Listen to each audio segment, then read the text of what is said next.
It took quite a few months of speculation and rumors, but it's finally happening.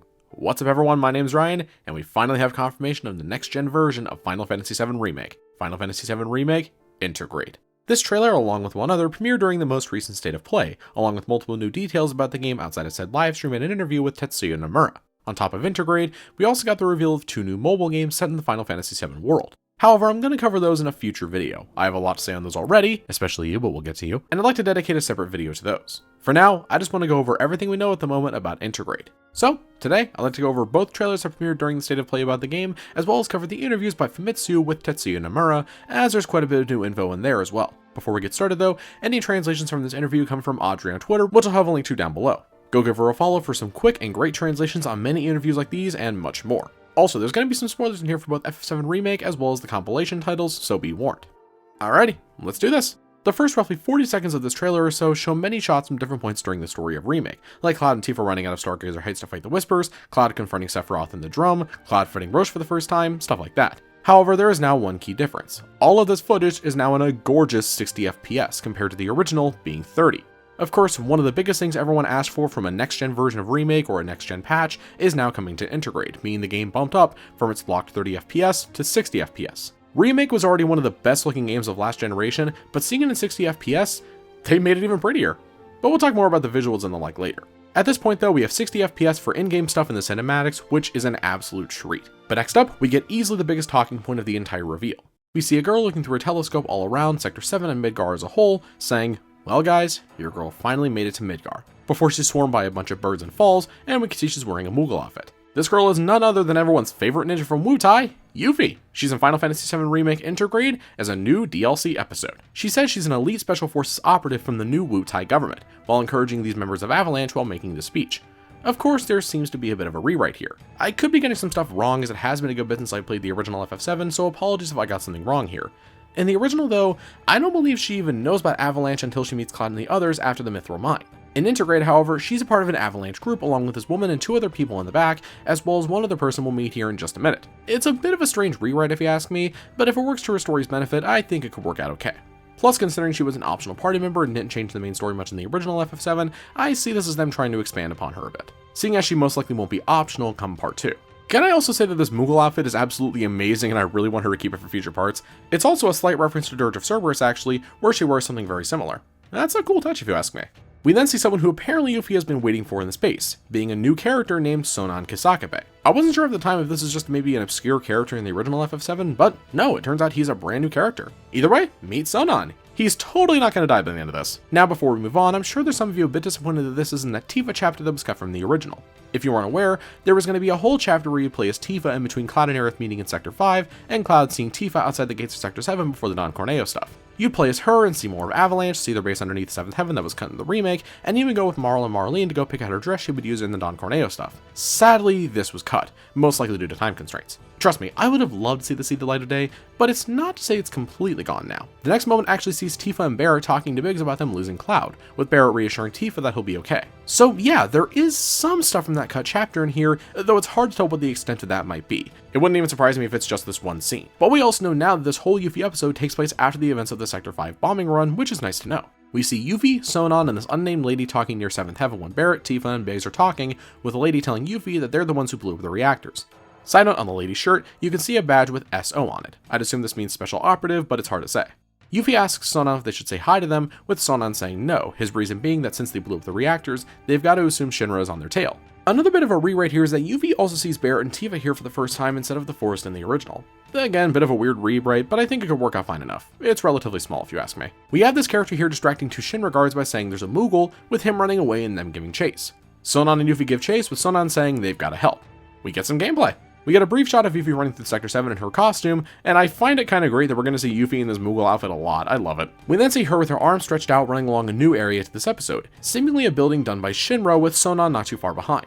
Then we see her running along a wall, most likely during an automated sequence. We then have her sliding down a pole, and then her jumping off of a crane to have the option to land safely by pressing triangle. It's at this moment I want to point out how good the animations are on Yuffie. They're seriously super well done. I know Remake is quality, but it seriously needs to be stated again. We then see her using the triangle button to throw her shuriken at a few boxes too far away for her to reach, getting a high potion from them. And then we get some Yuffie gameplay. We see her using air attacks against a lesser Drake, with her final attack being her slamming into the ground. Her Her triangle gives her the option to throw her shuriken. There's also this weird symbol next to Yuffie's name, but we currently don't know what that is yet. Then we see her and Sonon teaming up, with I believe Sonon throwing her towards an enemy while she lands her own attacks. There's a few things to go over here. First off, just to clear it up, Sonon is not playable. This is revealed in the Nomura interview, but I thought I might as well clear it up now. Secondly, Sonon also has a symbol next to his name, just like Yuffie does.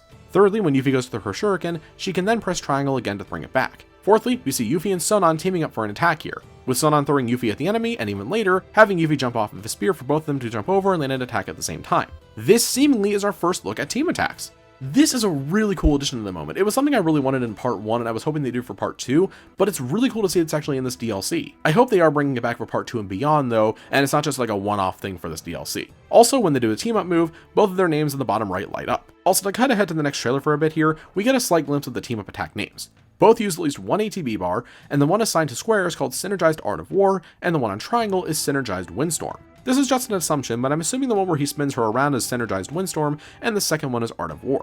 Either way, this is super cool to see. Next up, we see what I assume is Yuffie's limit break. It's currently unclear whether she'll just have one since it's just part of the DLC, or two like the other characters like Cloud, Tifa, etc. Also, this is just a theory, but it seems like her limit break is based off of either Bloodfest or Doom of the Living, both being two of her limit breaks in the original FF7. This is just purely speculation, but these two are the closest from what I could see. Either way, this limit break looks absolutely awesome.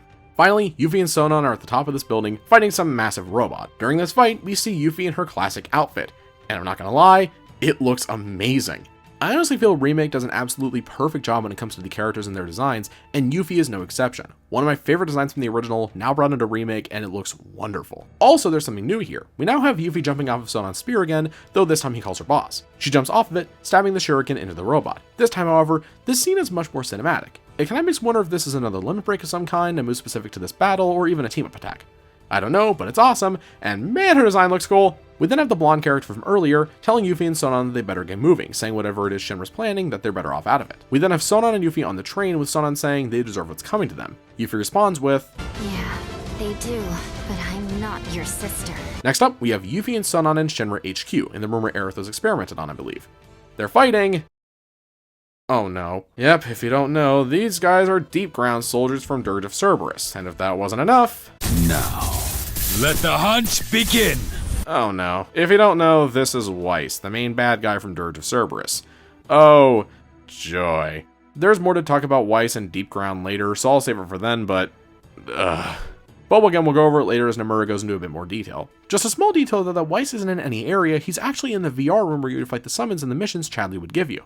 That's what we have from the announcement trailer, but let's go take a look at the second trailer now, dubbed PS5 Features. Of course, this trailer details some of the differences from the original game to Intergrade. We start off with the bombing run mission once again, and as Cloud jumps off the train and looks at the camera, the screen shatters to reveal the 60 FPS version as well as some new lighting. We have a title card called Graphics on PlayStation 5. The side-by-side mostly shows the 60 FPS, but also some improved lighting from the original as well. One of the prettiest games on last gen is about to look even prettier. And of course, because they had to, they highlight the textures. If you played Remake, you wholeheartedly are aware of the bad-looking skyboxes and textures. To my knowledge, this seemingly was an issue with Unreal Engine 4, the engine Remake ran on. Now, this has been fixed, with the skyboxes already looking much cleaner, and the lighting being cleaned up, and the world's textures also looking much better. Though we haven't seen some of the more notable stuff, like the infamous door or the flowers. Something weird I'd like to note though is that the skybox in Sector 7 has actually been changed a bit. Notice how in the original there's only one of the slanted slabs in the plate in the original? Now there's two for some reason. Also, these two slabs over here, removed in the PS5 version. It's unclear as to why this is the case, but I noticed while typing the script down and it kind of threw me off a bit. Honestly, as much as I do find it humorous that they had to highlight it, these do look a lot better. One of the biggest complaints with the Remake all around was the skyboxes and the textures around the world, and those are seemingly fixed. Though it's going to be hard to compare from a compressed video of Intergrade to direct footage from a PS4 Pro of the original game. They also highlight fog effects, which I personally don't think is a huge deal for me. Maybe this is a big request or something, but it is still neat. I think it actually works really well on something like, say, the train graveyard. Also, damn, 60 FPS looks good. They highlight what I mentioned previously, being the lighting. Honestly, this looks so nice. It's most noticeable for me with Cloud during the screenshot during the bombing run. He still looks great in the original, but man, the lighting does wonders for him here in the opening here and in the rest of the footage they show. Just goes to show how the smallest things can really make the biggest difference. Here is the most drastic change I can think of when it comes to the skyboxes. It's such a night and day difference here. Easily one of my favorite scenes of the remake, but the bad looking skybox did hold it back a bit. Now with it looking much cleaner, the improved lighting and 60 FPS, it looks absolutely gorgeous. It already looked gorgeous. This is gorgeouser. Next up, quality of life improvements. We have the two new graphics modes highlighted, one with 4K as the priority and one with 60 FPS as the priority. I know some are going to go for 4K, but I'm definitely going for 60 FPS. There's also this new difficulty called Normal Classic. Classic was a bit of a weird mode if memory serves me right. I remember a common complaint about it being the fact that it was too easy, so hopefully this makes it a bit more challenging for those who look for a bigger challenge. We have loading times next. From this moment, it takes them roughly 3 seconds to load into this area here in late Chapter 8. For comparison's sake, I did a test of my own copy from my PS5's external HDD that I run my PS4 games off of. This is the exact same area, though to save time, this takes place at the start of Chapter 9. The only difference here is that Aerith is in the party. Here's a side-by-side.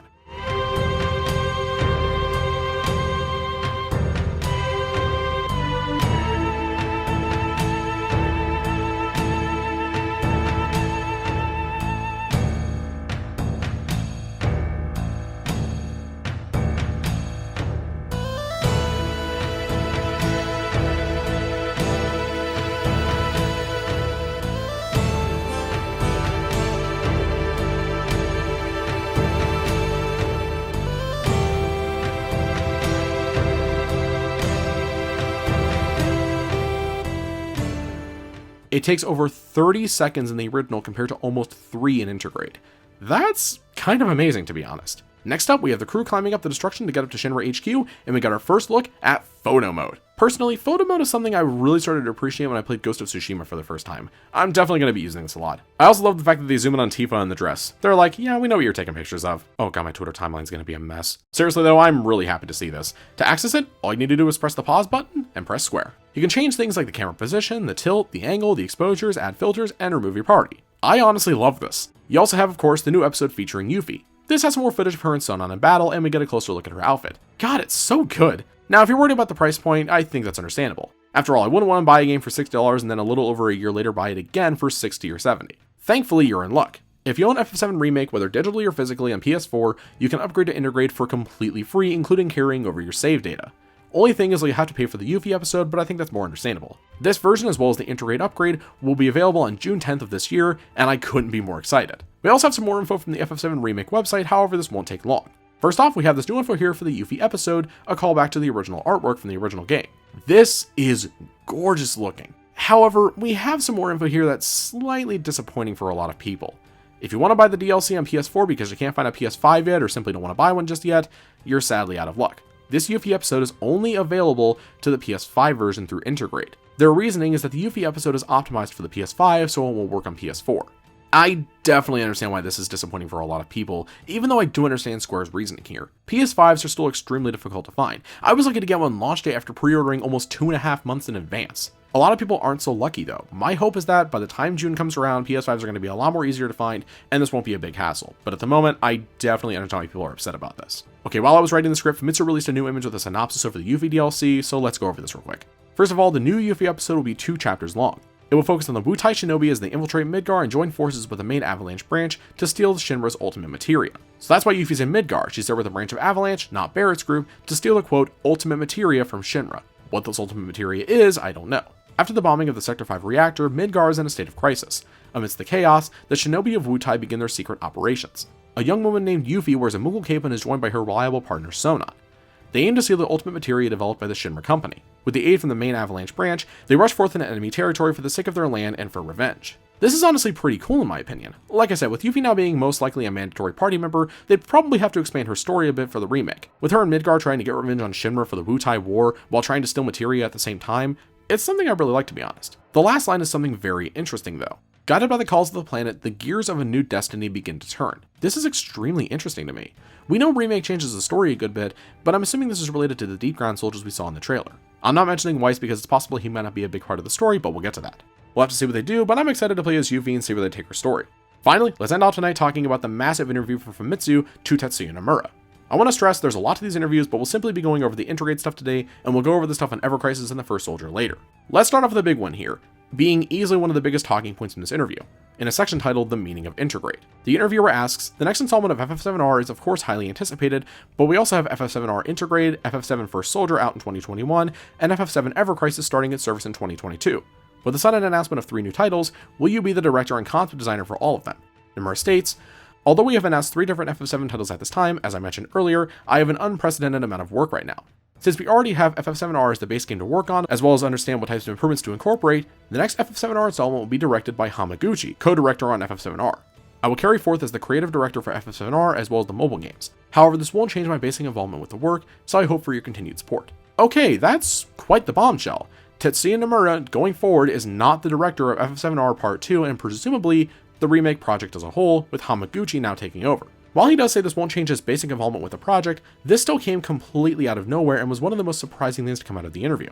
Personally, however, I'm okay with this. Not because I'm a grump who hates Nomura, but because I don't want the man to overwork himself. He would have the 2 mobile games, FF7R Intergrade as well as Part 2, Kingdom Hearts, and especially more with the anniversary of KH coming up, and who knows what else. I don't want Nomura to overwork himself, but at least make himself comfortable in that environment. Anywho, let's get to the parts about Intergrade. First off, the lighting, textures, and environment in the PlayStation 5 game FF7R Intergrade looks so real. Is there any other area that sees improvement? Nomura says, in regards to the graphics, the lighting and textures have been adjusted, but we've also added fog elements to the environment, giving you an even more immersive experience as you enter the world. We also have a mode that allows for 4K and runs at 60 FPS. I've already mentioned it, but the new lighting seriously is great thus far. I'm really interested in seeing how much better the textures are. The next one, how about the haptic DualSense controls as well as 3D audio from PS5? We have a few things that incorporates the adaptive triggers. However, in regards to fully utilizing the PS5 various features, we hope you can please wait for the next installment to experience it. This one's kind of interesting to me. Unless something is changing for Intergrade or I'm simply forgetting, Remake doesn't use the triggers in many ways. The most I can think of is R2 being run and L2 I believe just changing the UI visibility. I'm definitely interested in seeing what they're doing here, but man, I would have loved 3D audio. I'm playing the Demon's Souls remake right now and 3D audio is genuinely super cool. Next up, photo mode. The photo mode seems to allow you to change the camera while in game. Will you be able to change character poses like in Kingdom Hearts 3 Remake? Are there certain criteria that must be met before you can use photo mode? Nomura says, no, the concept is different from Kingdom Hearts 3 Remake and you will not be able to pose the character. It's more like taking a snapshot from memory in a scene. You can use the photo mode immediately. Next up, we got a good bit about Weiss here. The interviewer asks, it seems like you battle Weiss in the DLC. Why did you choose that character? Nomura says, since the strongest character, Sephiroth, is already in the game, we wanted to have another formidable boss aside from Sephiroth, so we chose Weiss. I personally am curious as to how a battle will play out for the first time with Cloud versus Weiss. In fact, I even asked him to add Weiss as a secret boss ever since the PS4 version. So let's go over the ending bit there. Nomura says that he asked for Weiss to be a secret boss fight back in the original game. This is completely new info, but one that's pretty interesting to me. But also, going off of this Cloud versus Weiss line, it seems like Weiss is a part of the main story, right? Well, it's currently a bit unclear. The next question asks about Weiss's design, since it seems like he's wearing a trench coat of some kind now. Nomura says, since he is a secret boss, I wanted to present him the sense of richness to it, so I gave him something to wear on top. So for what it seems like, Weiss is nothing more than a secret boss, right? It would explain the VR background then, but if that's the case, what's with the deep ground soldiers in the trailer? Is he a secret boss? Part of the main story? Both? It's a bit unclear. We have a couple more bits about Weiss. The next one is, it seems like the battle with Weiss is done in the Shinra's battle simulator, but will he be present in other parts of the story? What will his battle be like? Nomura.